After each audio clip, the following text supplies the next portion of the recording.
Assalamualaikum warahmatullahi wabarakatuh.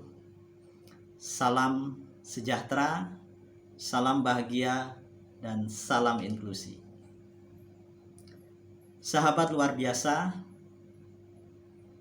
perkenalkan, nama saya Sutopo yang saat ini sedang menempuh pendidikan S1 di kampus Universitas PGRI Argopuro Jember.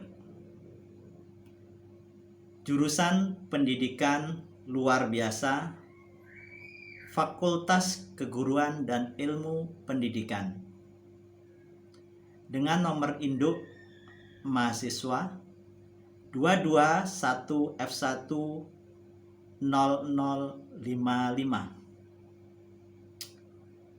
Sahabat luar biasa, perkenankan saya akan menyampaikan materi salah satu mata kuliah yang sedang kami jalani, yaitu pendidikan anak tunanetra. Mata kuliah ini diampu oleh Ibunda Sugihartati, SPD, MPD. Pemaparan ini juga sebagai salah satu tugas yang diberikan Ibu dosen dalam rangka ujian tengah semester. Materi yang akan saya sampaikan pada kesempatan kali ini merupakan materi dasar dari mata kuliah pendidikan anak tunanetra. Materi ini meliputi pengertian atau definisi dari tunanetra, kriteria, karakteristik, dan penyebab terjadinya tunanetra. Materi ini kita pelajari agar kita sebagai calon pendidik anak-anak berkebutuhan khusus mampu mengerti, agar kita bisa melakukan asesmen yang tepat sesuai dengan kemampuan dan kebutuhan pendidikan yang akan mereka lakukan. Kita awali dengan pengertian terlebih dahulu. Secara etimologi, kata tunanetra berasal dari kata tuna. Kalau bahasa Jawa itu tuno, yang artinya rugi, atau diindonesiakan bisa rusak. Sedangkan netra, kalau bahasa Jawa itu netro ya, yang berarti mata, moto. Jadi secara umum tunanetra berarti rusaknya mata atau penglihatan. Nah, itu secara umum. Coba kita jelaskan menurut pakar-pakar ahli pendidikan terlebih dahulu. Sucihati Sumantri dalam bukunya Psikologi Anak Luar Biasa yang diterbitkan tahun 2006 mengungkapkan tunanetra merupakan individu yang indera penglihatannya kedua-duanya tidak berfungsi sebagai saluran penerima informasi dalam kegiatan sehari-hari seperti orang awas lainnya. Sedangkan Sari Rudiati dalam pendidikan anak tunanetra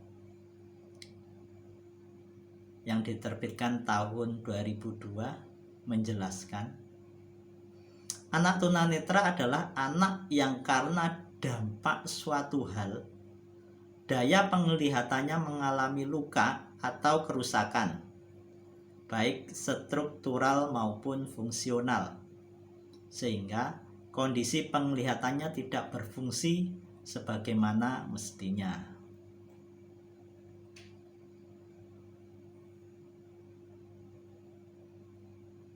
Dan satu lagi, mengutip dari Munawir Yusuf dalam bukunya Pendidikan Tunanetra Dewasa dan Pembinaan Karir yang diterbitkan tahun 1996.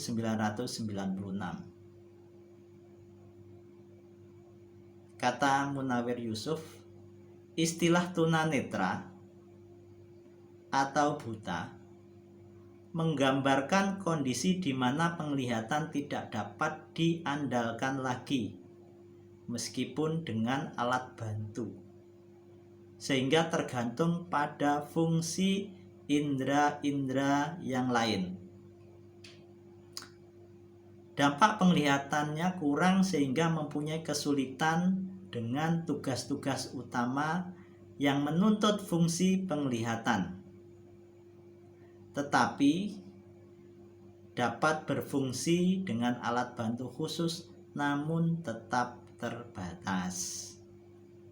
Nah, ketika ini ahli pendidikan dari Indonesia. Dari luar negeri ada satu yang saya kutip dari Daniel Hallahan dan Kaufman James yang dalam bukunya Exceptional Learners and Introduction to Special Education dari Amerika Serikat yang bukunya diterbitkan tahun 2009 menjelaskan bahwa tunanetra atau buta merupakan orang yang mempunyai ketajaman penglihatan 20/200 feet,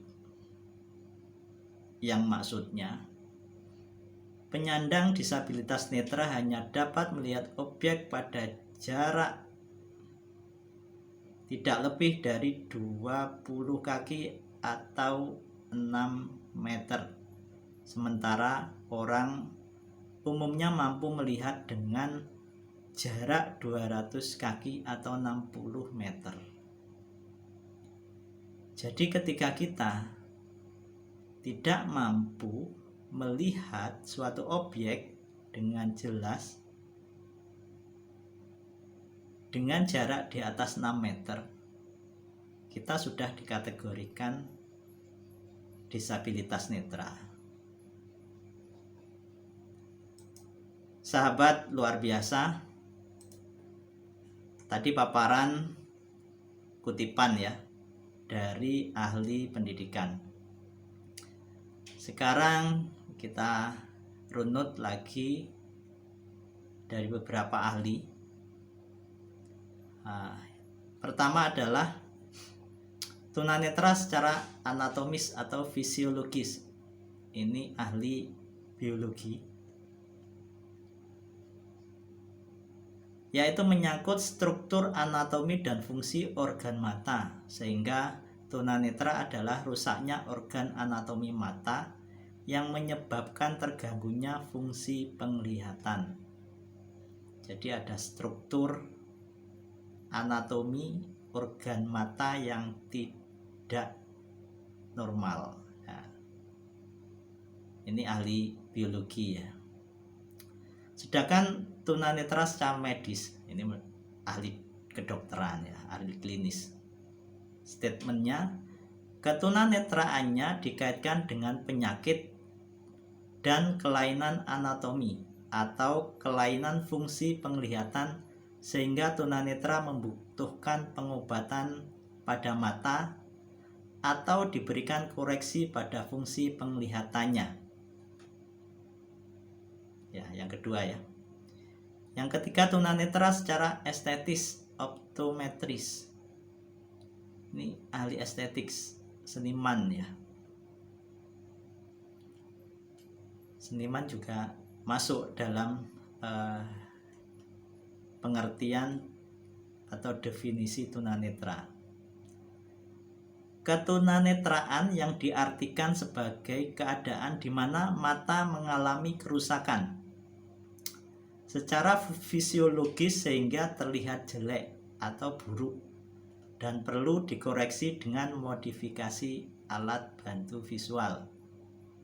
Jadi misalkan kacamata ya, dan kalau misalkan yang tidak memiliki bola mata, ada bola mata buatan. Jadi itu adalah karya-karya seniman. Sahabat luar biasa, berikutnya terkait dengan definisi disabilitas netra. Definisi ini yang digunakan merupakan kartu Snellen sebagai pemeriksa kartu klinis. Snellen ini dibuat oleh seorang dokter kebangsaan Inggris pada tahun 1860-an, yang biasanya kita gunakan sampai saat ini untuk pemeriksaan mata. Nah, itu adalah kartu klinis Snellen. Nanti dalam sesi lain akan saya jelaskan bagaimana fungsi kartu Snellen dan cara pemakaiannya dan keterangannya ya. Definisi ini, satu, seseorang dikatakan buta secara legal apabila ketajaman penglihatannya 20/200 atau kurang pada mata yang terbaik setelah dikoreksi, atau lantang pandangnya tidak lebih besar dari 20 derajat. Dalam definisi ini, 20 feet adalah jarak di mana ketajaman penglihatan. Sedangkan 200 dalam definisi ini menunjukkan jarak di mana orang dengan mata normal dapat membaca huruf yang terbesar pada kartu Snellen. Ya. Nah, ini seperti ahli Amerika tadi ya. Yang kedua adalah hubungannya dengan lantang pandang yang merupakan kemampuan seseorang untuk melihat objek ke arah samping.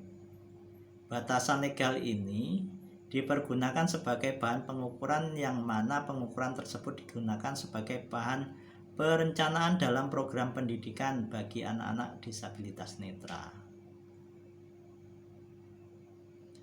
Maka seseorang dikatakan buta total apabila seseorang tersebut mempergunakan kemampuan perabaan dan pendengaran sebagai saluran utama untuk belajar. Dan kemungkinan seseorang tersebut memiliki sedikit persepsi cahaya seperti persepsi bentuk atau sama sekali tidak dapat melihat atau buta total. Jadi kesimpulannya adalah seseorang dikatakan buta total apabila mempergunakan kemampuan perabaan dan pendengarannya sebagai saluran utama dalam belajar.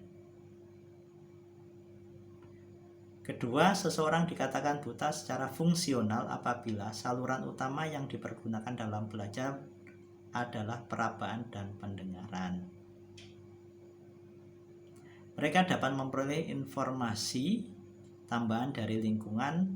Dalam kategori ini biasanya menggunakan huruf Braille sebagai media membaca dan memerlukan orientasi mobilitas.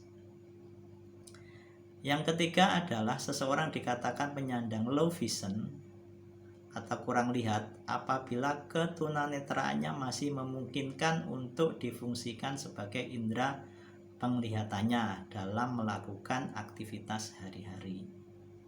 Dalam belajar, menggunakan saluran utama yang dipergunakan dalam belajar adalah dengan menggunakan alat bantu, baik yang direkomendasikan oleh dokter maupun bukan. Jadi ada buta total dan ada low vision. Kalau buta total, proses belajarnya adalah melalui penginderaan panca indera selain mata, misalkan pendengaran telinga, perabaan kulit atau tangan, penciuman hidung, dan pengecapan lidah. Nah, mereka belajarnya dari situ. Sahabat luar biasa, yang berikutnya adalah klasifikasi tunanetra. Klasifikasi tunanetra secara garis besar dibagi 3, yaitu berdasarkan waktu terjadinya ketunanetraan, berdasar kemampuan daya penglihatan, dan yang ketiga berdasarkan pemeriksaan klinis.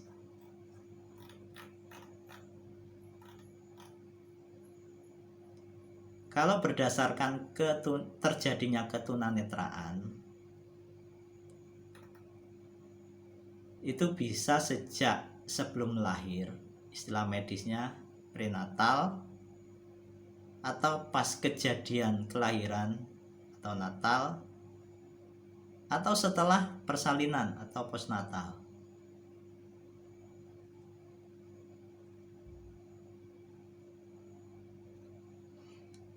Sedangkan berdasar kemampuan daya penglihatan, ada tunanetra ringan atau low vision, tunanetra setengah berat partially sighted, dan yang ketiga adalah tunanetra berat atau totally blind. Kalau yang ringan ini memiliki hambatan dalam penglihatan, akan tetapi masih bisa mengikuti program-program pendidikan dan mampu melakukan pekerjaan kegiatan dengan menggunakan fungsi penglihatan. Nah, ini asesmennya lebih mudah. Sedangkan yang tunanetra berat, setengah berat dulu, yakni mereka yang kehilangan sebagian daya penglihatannya, hanya dengan menggunakan kata pembesar mampu mengikuti pendidikan biasa atau mampu membaca tulisan yang tercetak tebal. Nah, kalau yang setengah berat itu sudah harus menggunakan alat bantu seperti kacamata gitu ya. Kacamata yang tebal sekali. Sedangkan yang buta total atau totally blind, yakni mereka yang sama sekali tidak bisa melihat, dan ini asesmennya lebih luar biasa. Yang ketiga adalah berdasarkan pemeriksaan klinis, ya sahabat luar biasa. Ya, pemeriksaan klinis ini yang sudah saya jelaskan tadi, ini berdasarkan Snell card ya, kartu Snellen. Jadi menggunakan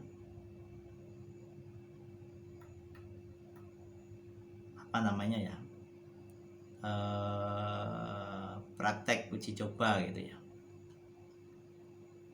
Dan ya, kalau sudah tidak mampu melihat objek di atas 6 meter, itu sudah bisa dikatakan ada gangguan penglihatan atau disabilitas netra. Oke sahabat, baru kita akan menginjak ke tema berikutnya, yaitu kriteria disabilitas netra. Semoga sahabat semua tidak bosan ya, karena ini memang borongan.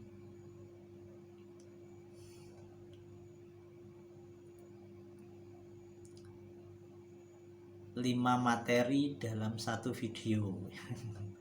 Oke, sahabat luar biasa, jika mau menyimak video ini, sahabat memang luar biasa. Oke ya. Kriteria disabilitas netra. 1, berdasarkan kemampuan melihat ya. Ya, kemampuan melihat ada low vision, ada setengah berat, dan ada totally blind ya. Dan itu pun masih dibagi yang misalkan yang buta total itu masih ada yang benar-benar hitam gelap, terus ada yang masih merasakan adanya cahaya, masih bisa merasakan oh ini gelap, oh ini terang gitu ya. Ini yang buta total itu ada masih dibagi 2. Terus yang low vision tadi itu dibagi light perception, light projection, tunnel vision, peripheral vision, penglihatan bercak. Ya, masih ada grid-gridnya lagi gitu.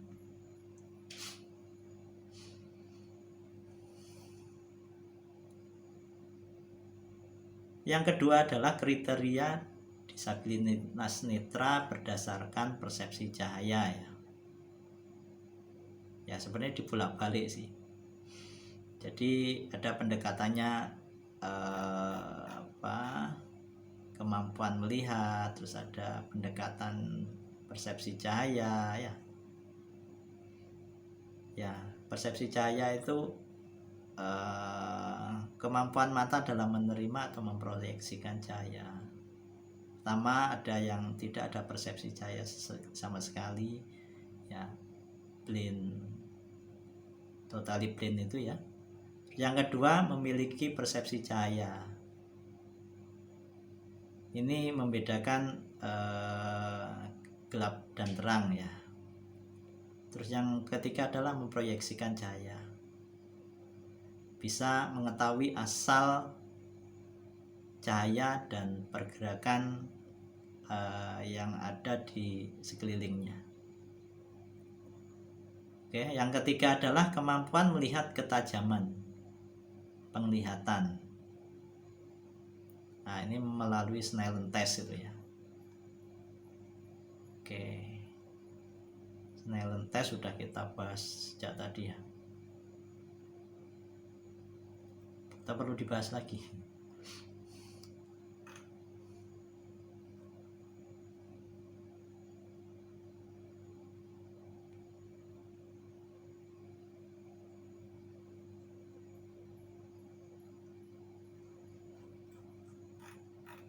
Yang ketiga adalah penggolongan ketunanetraan saat terjadinya. Jadi ada tadi ya juga sudah saya jelaskan, ada tunanetra sejak dalam kandungan, terus saat terjadinya persalinan, maupun tunanetra setelah kelahiran ya. Nah, penyebabnya macam-macam sih. Kalau sejak dalam kandungan misalkan ibunya waktu mengandung menderita sakit ya, misalkan penyakit menular, HIV ya. Sahabat luar biasa, selanjutnya akan saya jelaskan terkait dengan kriteria disabilitas netra ya.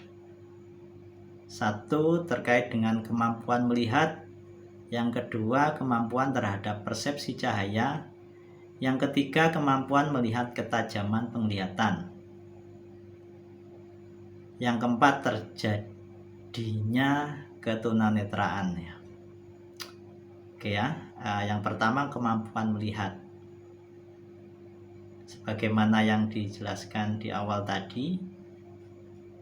Ada namanya buta atau totally blind, terus ada low vision ya.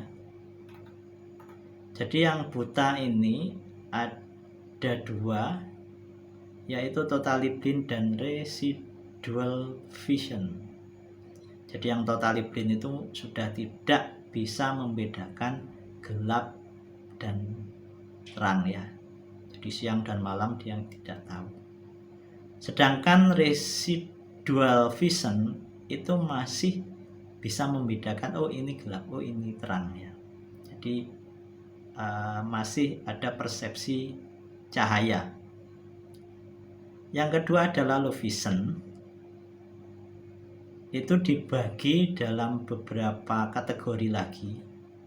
Ada light projection, dapat mengetahui perubahan cahaya dan dapat menentukan arah sumber cahaya.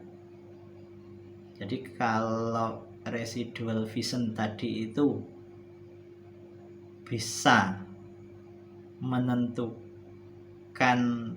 gelap dan terang atau siang dan malam lah sederhananya. Nah, sedangkan ini sumber cahayanya tahu, oh dari sana loh gitu ya. Ada tunnel vision atau penglihatan terpusat.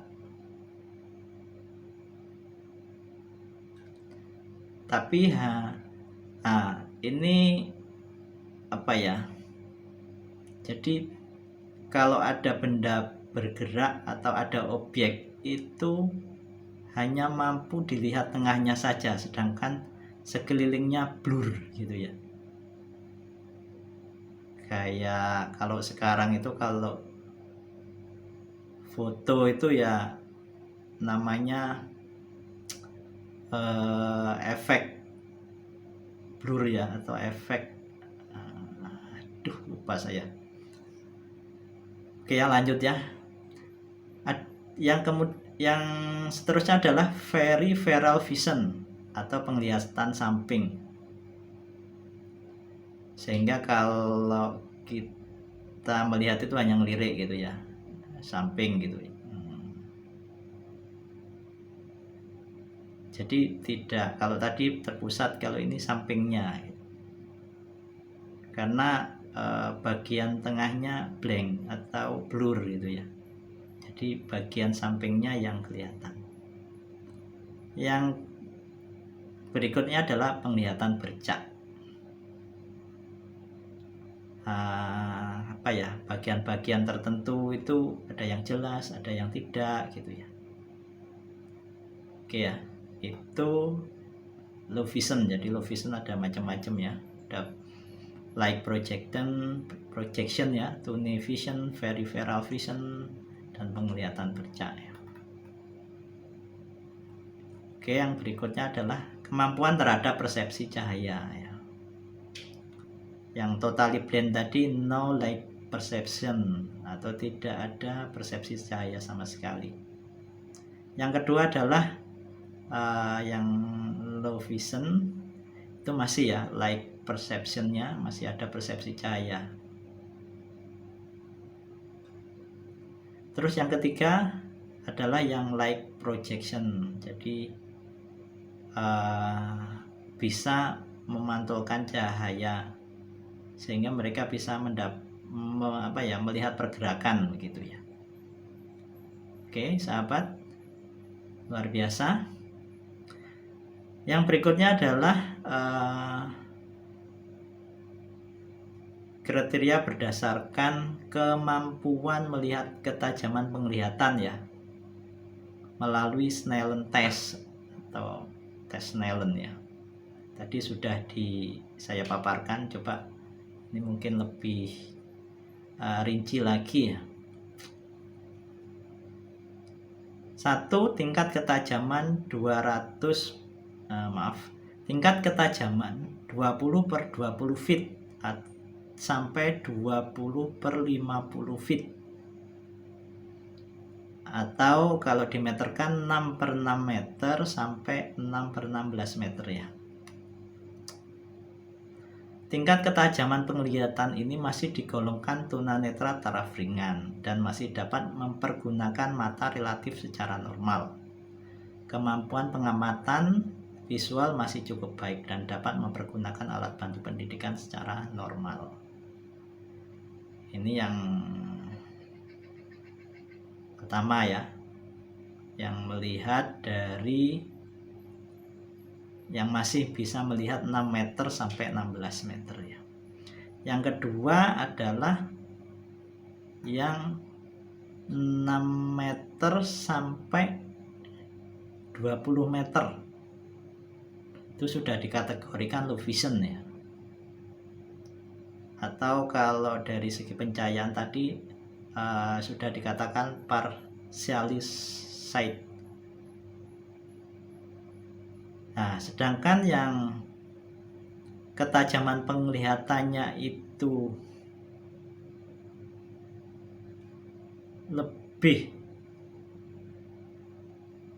dari 60 meter itu sudah termasuk berat.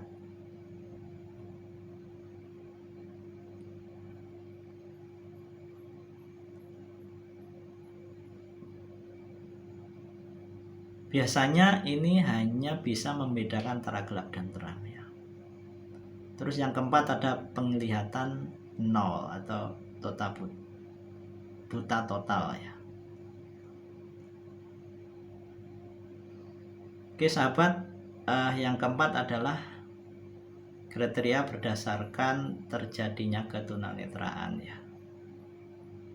Ada 3, tadi sudah saya ucapkan di depan juga.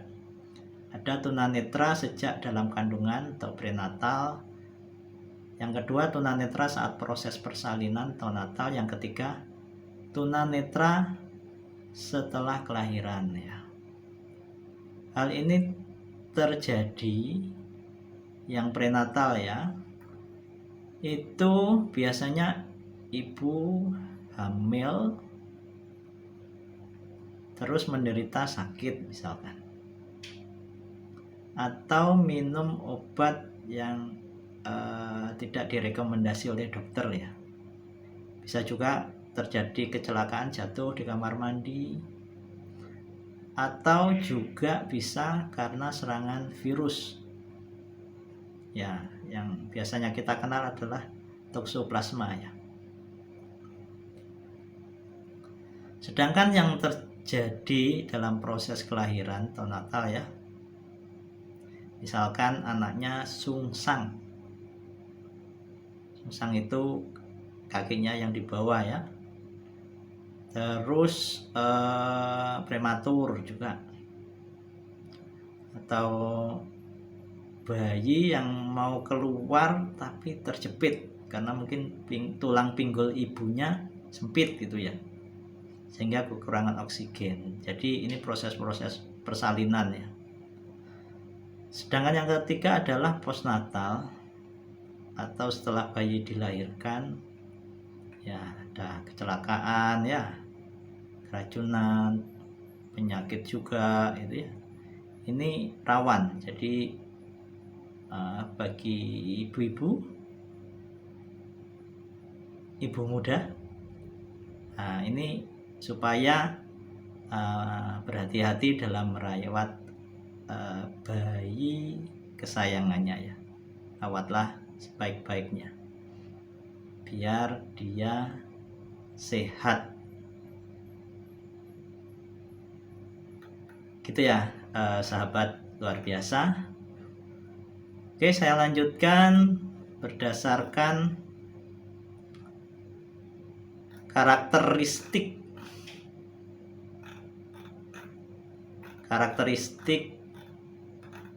disabilitas netra ya.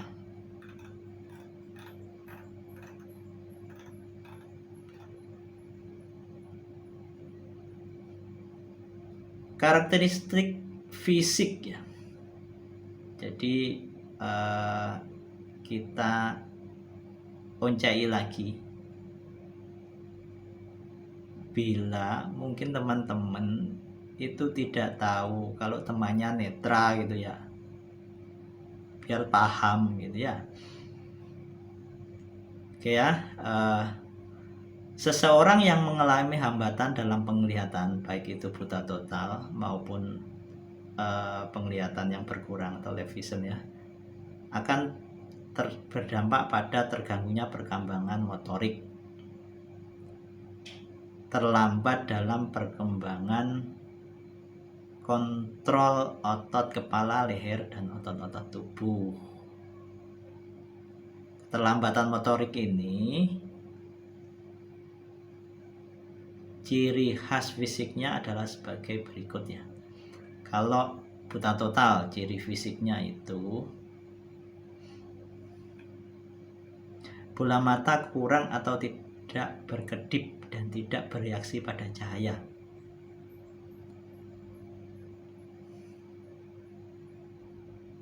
Untuk disabilitas yang orientasi mobilitasnya, maka konsep tubuhnya atau body image-nya yang dimiliki kurang baik, seperti selalu tengadah atau tertunduk. Jadi ada yang kalau jalan gini gitu ya, atau kalau jalan gini. Oke, teman-teman sahabat luar biasa harus respect ya. Untuk disabilitas low vision atau kurang penglihatan, mereka akan berusaha mencari upaya rangsang pada netra atau mata,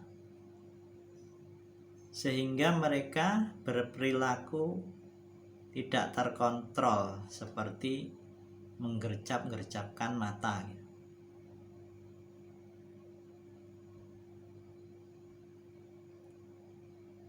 Mengarahkan mata ke cahaya, jadi cari sumber cahaya gitu. Sana ada cahaya gitu. Melihat ke objek dengan sangat dekat.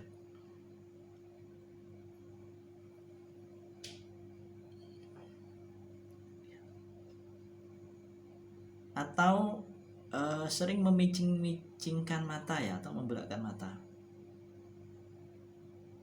Nah, seperti itu ya. Ini yang low vision.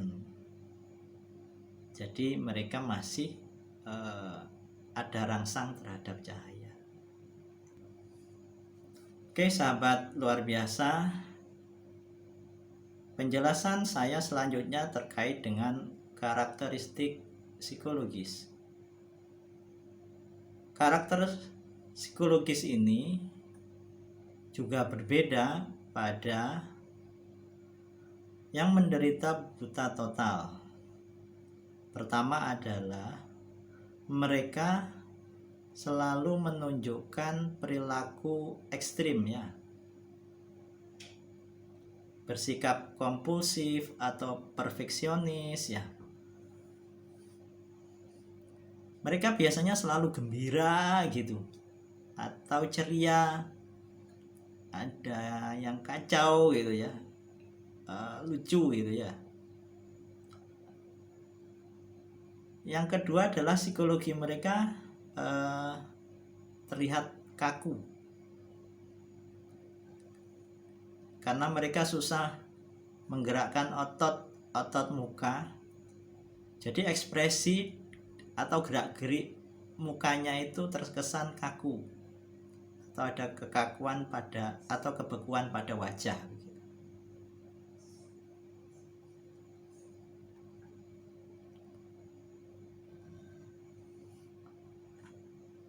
Yang ketiga terkait dengan psikis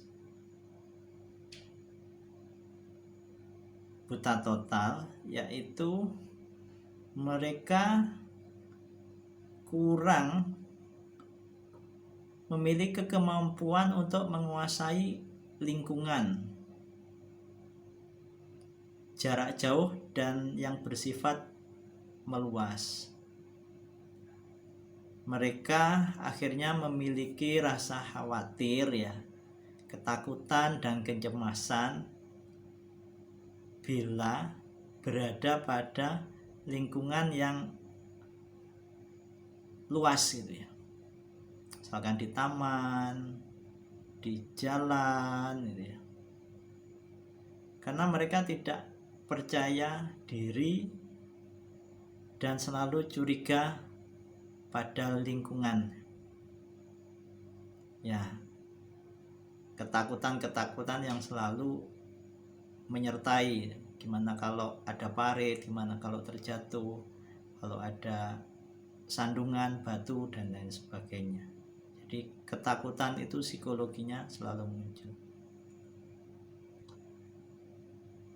Tentu dengan kemampuan yang kurang ini, mereka akan tergantung pada orang lain,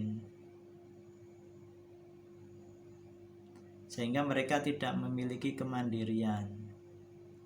Ya, akhirnya jadi gampang marah, mudah tersinggung, sensitif, sehingga kadang-kadang mereka suka memiliki kepribadian menyendiri ya, atau kayak introvert seperti itu, karena mereka inferiority self-centered, jadi pasif ya, mereka putus asa dan lain sebagainya.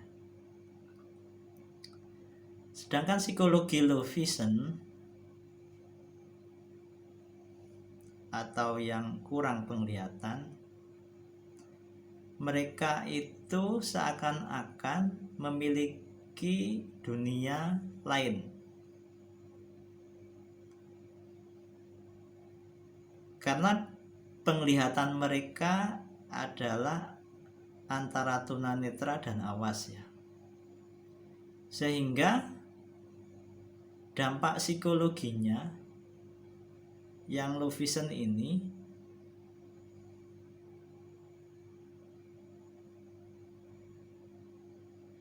akan mendominasi daripada yang buta total tadi. Tetapi jika dia berada di tengah-tengah orang awam, maka percaya dirinya akan berkurang.